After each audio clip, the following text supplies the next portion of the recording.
One way to spice up your Super Bowl experience is to place a friendly wager. Brianna and I have a few of them. But it's not just about betting on your favorite team or even the score of the game. Yeah, it turns out you can put your money down on a wide range of things, from quirky to the downright ridiculous. And there are those who are cashing in big time. ABC's Nick Watt joins us with more on this. Hey, Nick. Good morning, Brianna. Well, that's right. Even if you don't like football, beer, wings, even your friends, you can still enjoy watching the big game by betting on pretty much anything. And we're not talking yardage and sacks. We're talking things like, what kind of hat is Bruno Mars going to wear during the halftime show? Here in Vegas, they call them prop bets. Think of something, anything, and the chances are you can bet on it. Everyone likes to bet the game, but the prop bets are something you can bet on during the game.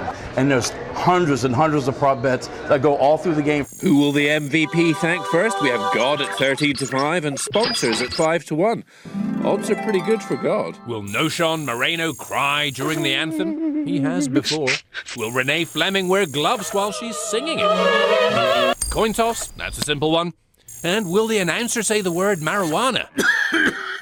Legal now in Seattle and Denver. That's at 7-2. And will a chili pepper go shirtless at half-time? This all began back in '86 when bookies offered odds as long as 75-1 that William the Fridge Perry would score. And he did.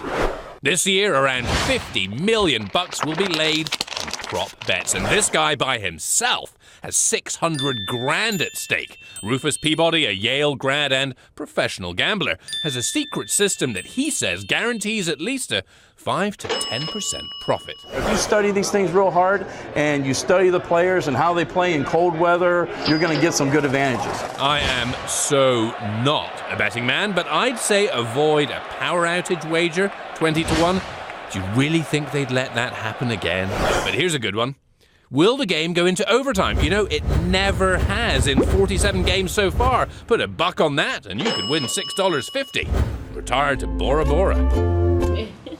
All right, unbeknownst to these guys, I'm taking prop bets on some of their behavior during the show. We've got Dan shuffling his papers. How many times is he going to do that? I've lost count already. Brianna, how many times are you going to mention your son Jake? Smart money's on 2.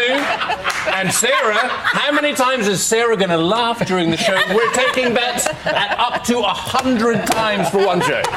But what about how many times Ron will make a cultural reference from the 1950s? That's harsh. That's mean. That's childhood. 60s. You've been corrected. He's not even on the set. It's easy to make fun of. And I have no idea what you're talking about with this show.